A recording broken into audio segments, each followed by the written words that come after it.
ഈ ഒരു സാരിയാണ് നമ്മൾ പ്രാക്ടീസ് സാരി ഒരു മോഡൽ ചെയ്യാൻ പോകുന്നത്. ഞാനിത് എന്താണ് സ്കേർട്ട് മോഡൽ ചെയ്യാമെന്നാണ് ഓർക്കുന്നത്. അതായിരിക്കും എനിക്ക് ചെയ്യാനും കുറച്ചുകൂടെ എളുപ്പം. ഞാൻ ആദ്യമായിട്ടാണ് ഇങ്ങനൊരു കാര്യം ട്രൈ ചെയ്യുന്നത്. തയ്യലുമായിട്ട് എനിക്ക് യാതൊരു ബന്ധവുമില്ല. എൻ്റെ അമ്മ ചെറുതായൊക്കെ തയ്ക്കും. അപ്പോൾ ഈ ഒരു പരിപാടിയിൽ എന്നെ ഫുൾ സപ്പോർട്ട് ചെയ്യുന്നത് അമ്മയായിരിക്കും. സോ ഇതെങ്ങനെ ടേൺ ഔട്ട് ചെയ്യും, എന്തായി മാറും എന്ന് നമുക്ക് നോക്കാം. അപ്പോൾ ഇവിടെ നമ്മൾ ഒരു 25 ഇഞ്ചിലാണ് കട്ട് ചെയ്യുന്നത്. അപ്പോൾ 25 ഇടുവാണെങ്കിൽ പിന്നെ ബാക്കി പടിയും അതൊക്കെ വരുമ്പം എനിക്ക് കറക്റ്റായിട്ടുള്ള നീളം അപ്പോഴായിരിക്കും കിട്ടുക.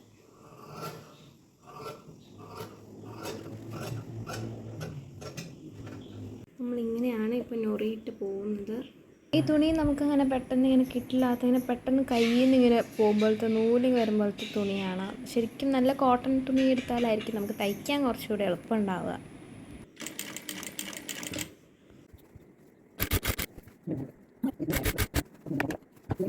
അപ്പോൾ ഇവിടെ പടി പിടിപ്പിച്ചിട്ടുണ്ട്. ഇനി ഇതിനകത്തോടെ നമ്മളൊരു പീസ് തുണി നമുക്കിങ്ങനെ കെട്ടാൻ പാകത്തിനൊരു വള്ളിയായിട്ട് കൊടുക്കാനാണ്.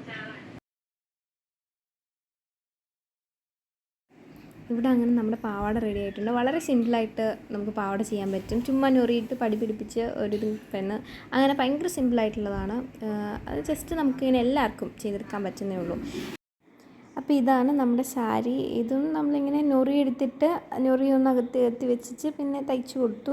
ഇതെല്ലാം ഞാൻ ഡീറ്റെയിൽഡ് ആയിട്ട് നിങ്ങൾക്ക് ഈ ഇത് ചെയ്യുന്നതിൽ താല്പര്യം ഉണ്ടെങ്കിൽ കമൻറ്റിൽ പറയുകയാണെങ്കിൽ ഞാൻ ഡീറ്റെയിൽഡ് വീഡിയോ ഇടാം. പിന്നെ സൈഡ് ഒരു ഞൊറി കൊടുക്കുന്നുണ്ട്. അപ്പോൾ ഇത് മൂന്നാണ് ശരിക്കും മെയിൻ പാർട്സായിട്ട്. പിന്നെ ഓപ്ഷനിലായിട്ട് ഒരു ബെൽറ്റ് പോലെ ചെയ്തിട്ടുണ്ട്. അതിൻ്റെ രണ്ട് സൈഡിലും രണ്ട് ഇതായിട്ടാണ്. അപ്പോൾ നമുക്ക് ഏത് വേണമെങ്കിലും ഇഷ്ടമുള്ളത് എടുക്കാമെന്നുള്ള രീതിയിൽ. അപ്പോൾ ഇതാണ് നമ്മുടെ ഫൈനൽ ലുക്ക്.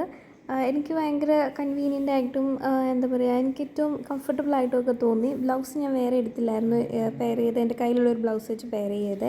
കളിക്കുമ്പോഴായാലും ഭയങ്കര കംഫർട്ടബിളായിട്ടാണ് എനിക്ക് തോന്നിയത്. പിന്നെ ഇങ്ങനെയൊരു കാര്യം ഞാൻ ചെയ്യണമെന്ന് ഓർത്തതല്ലായിരുന്നു. ഞാൻ ചെയ്യും, എനിക്ക് വേണ്ടി പറ്റുമെന്ന് ഓർത്തതല്ലായിരുന്നു. അപ്പോൾ നമുക്ക് എല്ലാവർക്കും പറ്റും. നമ്മൾ ചെയ്ത് നോക്കുക എല്ലാവരും.